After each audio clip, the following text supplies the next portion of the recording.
Une voiture qui ressemble plus à un salon roulant.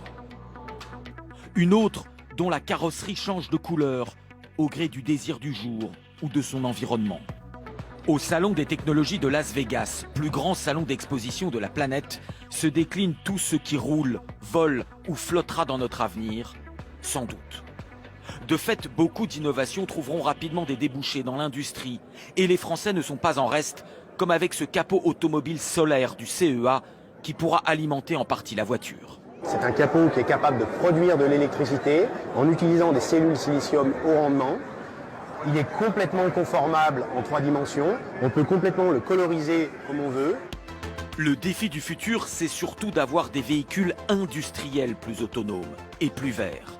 Camions-bennes, poubelles ou encore tracteurs électriques autonomes pour le monde agricole, tel un drone des champs. Et la révolution arrive sur l'eau, avec ce premier vrai bateau électrique sur hydrofoil des ailes nautiques. La société est dirigée aux États-Unis par un Français. Le bateau, il repose au final sur cette surface ici rouge, la surface horizontale. Et là, on a les 2 moteurs électriques. Donc, ils sont tout petits, hein. Ça porte quand même un bateau qui fait 3 tonnes. Voilà, bienvenue à bord. Déjà 150 modèles vendus et la société voit plus loin. Pour changer le monde, nous, on est très optimistes. Le développement de la technologie va nous apporter des solutions. Une solution, c'est d'électrifier le transport maritime. Et donc, on veut faire un bateau de transport qui sera un ferry de 25 personnes. Aujourd'hui, tous ces transports du futur attirent de nouveaux venus.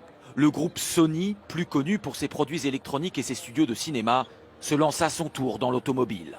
Alors c'est vrai que quand on est à l'intérieur de ce véhicule totalement futuriste, on n'a pas l'impression d'être dans une voiture faite pour rouler, plutôt l'impression d'être dans un véritable centre de divertissement avec des écrans absolument partout. On peut regarder des films, jouer à des jeux vidéo, écouter de la musique. Mais il y a bien sûr des raisons économiques, toute une synergie avec Sony qui va donc construire des voitures, mais a toujours un énorme catalogue de films et de jeux vidéo à promouvoir. Et donc il y a évidemment là une synergie et un gros marché derrière.